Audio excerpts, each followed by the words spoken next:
Subtítulo 4. Do bem de família. Artigo 1711. Podem os cônjuges ou a entidade familiar, mediante escritura pública ou testamento, destinar parte de seu patrimônio para instituir bem de família, desde que não ultrapasse 1/3 do patrimônio líquido existente ao tempo da instituição, mantidas as regras sobre a impenhorabilidade do imóvel residencial estabelecida em lei especial. Parágrafo único. O terceiro poderá igualmente instituir bem de família por testamento ou doação, dependendo a eficácia do ato da aceitação expressa de ambos os cônjuges beneficiados ou da entidade familiar beneficiada. Artigo 1712. O bem de família consistirá em prédio residencial urbano ou rural com suas pertenças e acessórios, destinando-se em ambos os casos a domicílio familiar, e poderá abranger valores mobiliários, cuja renda será aplicada na conservação do imóvel e no sustento da família. Artigo 1713. Os valores mobiliários destinados aos fins previstos no artigo antecedente não poderão exceder o valor do prédio instituído em bem de família à época de sua instituição. Parágrafo 1º. Deverão os valores mobiliários ser devidamente individualizados no instrumento de instituição do bem de família.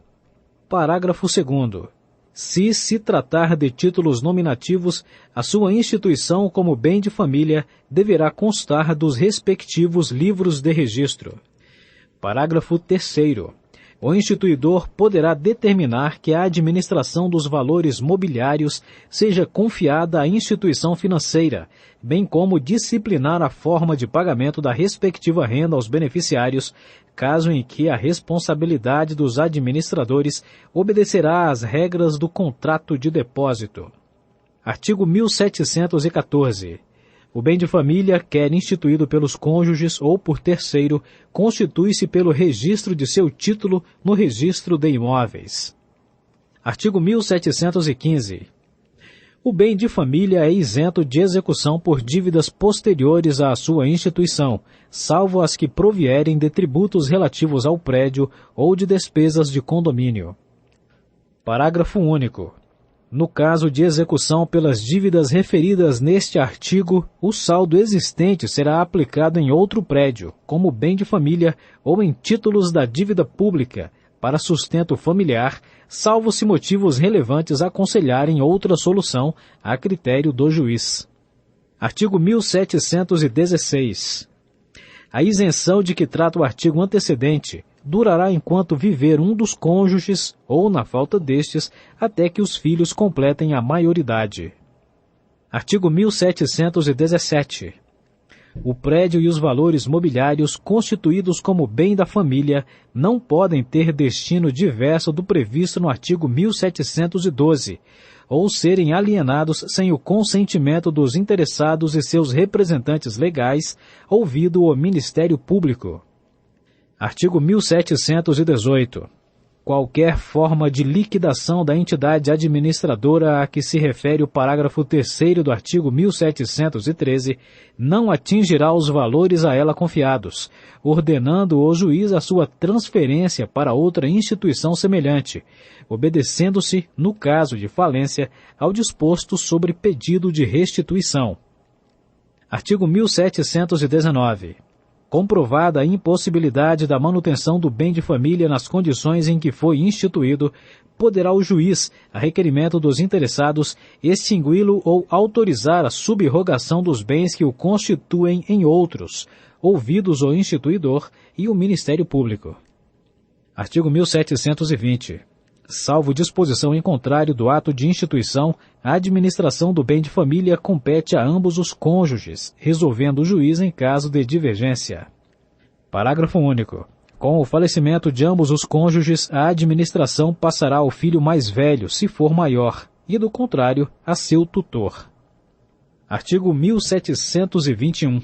A dissolução da sociedade conjugal não extingue o bem de família. Parágrafo único.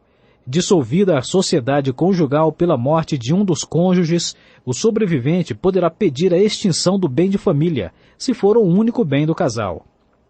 Artigo 1722. Extingue-se igualmente o bem de família com a morte de ambos os cônjuges e a maioridade dos filhos, desde que não sujeitos à curatela. Título 3. Da união estável. Artigo 1723. É reconhecida como entidade familiar a união estável entre o homem e a mulher, configurada na convivência pública contínua e duradoura, e estabelecida com o objetivo de constituição de família. Parágrafo 1º. A união estável não se constituirá se ocorrerem os impedimentos do artigo 1521, não se aplicando a incidência do inciso 6, no caso de a pessoa casada se achar separada de fato ou judicialmente. Parágrafo 2º. As causas suspensivas do artigo 1523 não impedirão a caracterização da união estável. Artigo 1724. As relações pessoais entre os companheiros obedecerão aos deveres de lealdade, respeito e assistência e de guarda, sustento e educação dos filhos. Artigo 1725. Na união estável, salvo o contrato escrito entre os companheiros, aplica-se às relações patrimoniais no que couber o regime da comunhão parcial de bens. Artigo 1726. A união estável poderá converter-se em casamento mediante pedido dos companheiros ao juiz e assento no registro civil. Artigo 1727. As relações não eventuais entre o homem e a mulher, impedidos de casar, constituem concubinato. Título 4. Da tutela e da curatela. Capítulo 1. Da tutela. Seção 1. Dos tutores. Artigo 1728. Os filhos menores são postos em tutela. 1. Com o falecimento dos pais ou sendo estes julgados ausentes. 2. Em caso de os pais decaírem do poder familiar. Artigo 1729. O direito de nomear tutor compete aos pais em conjunto. Parágrafo único. A nomeação deve constar de testamento ou de qualquer outro documento autêntico. Artigo 1730. É nula a nomeação de tutor pelo pai ou pela mãe que, ao tempo de sua morte, não tinha o poder familiar. Artigo 1731. Em falta de tutor nomeado pelos pais, incumbe a tutela aos parentes consanguíneos do menor por esta ordem. 1. Aos ascendentes, preferindo o de grau mais próximo ao mais remoto. 2. Aos colaterais até o 3º grau, preferindo os mais próximos aos mais remotos e, no mesmo grau, os mais velhos aos mais moços. Em qualquer dos casos, o juiz escolherá entre eles o mais apto a exercer a tutela em benefício do menor. Artigo 1732. O juiz nomeará tutor idôneo e residente no domicílio do menor. 1. Na falta de tutor testamentário ou legítimo. 2. Quando estes forem excluídos ou excusados da tutela. 3. Quando removidos por não idôneos o tutor legítimo e o testamentário. Artigo 1733. Aos irmãos órfãos dar-se-á um só tutor. Parágrafo 1º.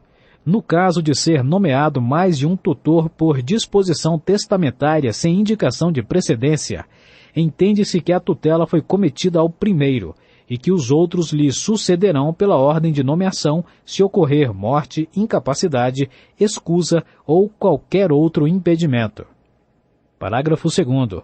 Quem institui um menor herdeiro ou legatário seu poderá nomear-lhe curador especial para os bens deixados, ainda que o beneficiário se encontre sob o poder familiar ou tutela. Artigo 1734.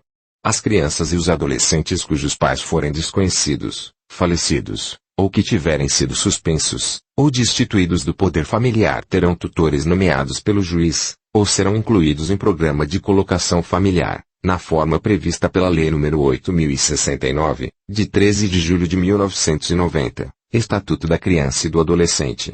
Seção 2. Dos incapazes de exercer a tutela. Artigo 1735. Não podem ser tutores e serão exonerados da tutela caso a exerçam. 1. Aqueles que não tiverem a livre administração de seus bens. 2. aqueles que no momento de lhes ser deferida a tutela se acharem constituídos em obrigação para com o menor ou tiverem que fazer valer direitos contra este, e aqueles cujos pais, filhos ou cônjuges tiverem demanda contra o menor. 3. Os inimigos do menor, ou de seus pais, ou que tiverem sido por estes expressamente excluídos da tutela. 4. Os condenados por crime de furto, roubo, estelionato, falsidade, contra a família ou os costumes, tenham ou não cumprido pena. 5. As pessoas de mau procedimento ou falhas em probidade e as culpadas de abuso em tutorias anteriores. 6. Aqueles que exercerem função pública incompatível com a boa administração da tutela. Seção 3. Da escusa dos tutores. Artigo 1736. Podem excusar-se da tutela. 1. Mulheres casadas. 2. Maiores de 60 anos. 3. Aqueles que tiverem sob sua autoridade mais de 3 filhos. 4. Os impossibilitados por enfermidade. 5. Aqueles que habitarem longe do lugar onde se haja de exercer a tutela. 6. Aqueles que já exercerem tutela ou curatela. 7. Militares em serviço. Artigo 1737. Quem não for parente do menor não poderá ser obrigado a aceitar a tutela se houver no lugar parente idôneo, consanguíneo ou afim, em condições de exercê-la. Artigo 1738. A escusa apresentar-se-á nos 10 dias subsequentes à designação, sob pena de entender-se renunciado o direito de alegá-la. Se o motivo excusatório ocorrer depois de aceita a tutela, os 10 dias contar-se-ão tu em que ele sobrevier. Artigo 1739. Se o juiz não admitir a escusa, exercerá o nomeado a tutela enquanto o recurso interposto não tiver provimento, e responderá desde logo pelas perdas e danos que o menor venha a sofrer. Seção 4. Do exercício da tutela. Artigo 1740. Incumbe ao tutor quanto à pessoa do menor. 1. Dirigir-lhe a educação, defendê-lo e prestar-lhe alimentos, conforme os seus haveres e condição. 2. Reclamar do juiz que providencie como houver por bem, quando o menor haja mister correção. 3. Adimplir os demais deveres que normalmente cabem aos pais, ouvida a opinião do menor, se este já contar 12 anos de idade. Artigo 1741. Incumbe ao tutor, sob a inspeção do juiz, administrar os bens do tutelado em proveito deste, cumprindo seus deveres com zelo e boa-fé. Artigo 1742. Para fiscalização dos atos do tutor, pode o juiz nomear um protutor. Artigo 1743. Se os bens e interesses administrativos exigirem conhecimentos técnicos, forem complexos ou realizados em lugares distantes do domicílio do tutor, poderá este, mediante aprovação judicial, delegar a outras pessoas físicas ou jurídicas o exercício parcial da tutela. Artigo 1744. A responsabilidade do juiz será 1. Direta e pessoal, quando não tiver nomeado o tutor ou não o houver feito oportunamente. 2. Subsidiária, quando não tiver exigido garantia legal do tutor, nem o removido, tanto que se tornou suspeito. Artigo 1745. Os bens do menor serão entregues ao tutor mediante termo especificado deles e seus valores, ainda que os pais o tenham dispensado. Parágrafo único. Se o patrimônio do menor for de valor considerável, poderá o juiz condicionar o exercício da tutela à prestação de caução bastante, podendo dispensá-la se o tutor for de reconhecida idoneidade. Artigo 1746. Se o menor possuir bens, será sustentado e educado a expensas deles, arbitrando o juiz para tal fim as quantias que lhe pareçam necessárias, considerando o rendimento da fortuna do pupilo quando o pai ou a mãe não as houver fixado. Artigo 1747. Compete mais ao tutor: 1. Representar o menor até os 16 anos nos atos da vida civil e assisti-lo após essa idade nos atos em que for parte. 2. Receber as rendas e pensões do menor e as quantias a ele devidas. 3. Fazer-lhe as despesas de subsistência e educação, bem como as de administração, conservação e melhoramentos de seus bens. 4. Alienar os bens do menor destinados à venda. 5. Promover-lhe mediante preço conveniente o arrendamento de bens de raiz. Artigo 1748. Compete também ao tutor, com autorização do juiz: 1. Pagar as dívidas do menor. 2. Aceitar por ele heranças, legados ou doações, ainda que com encargos. 3. Transigir. 4. Vender-lhe os bens móveis cuja conservação não convier e os imóveis, nos casos em que for permitido. 5. Propor em juízo as ações ou nelas assistir o menor e promover todas as diligências a bem deste, assim como defendê-lo nos pleitos contra ele movidos. Parágrafo único. No caso de falta de autorização, a eficácia de ato do tutor depende da aprovação ulterior do juiz. Artigo 1749. Ainda com a autorização judicial, não pode o tutor, sob pena de nulidade: 1. Adquirir por si ou por interposta pessoa, mediante contrato particular, bens móveis ou imóveis pertencentes ao menor. 2. Dispor dos bens do menor a título gratuito. 3. Constituir-se cessionário de crédito ou de direito contra o menor. Artigo 1750. Os imóveis pertencentes aos menores sob tutela somente podem ser vendidos quando houver manifesta vantagem, mediante prévia avaliação judicial e aprovação do juiz. Artigo 1751. Antes de assumir a tutela, o tutor declarará tudo o que o menor lhe deva, sob pena de não lhe poder cobrar, enquanto exerça a tutoria, salvo provando que não conhecia o débito quando a assumiu. Artigo 1752. O tutor responde pelos prejuízos que por culpa ou dolo causar ao tutelado, mas tem direito a ser pago pelo que realmente despender no exercício da tutela, salvo no caso do artigo 1734, e a perceber remuneração proporcional à importância dos bens administrados. Parágrafo 1º.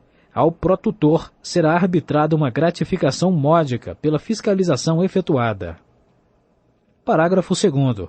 São solidariamente responsáveis pelos prejuízos as pessoas às quais competia fiscalizar a atividade do tutor e as que concorreram para o dano.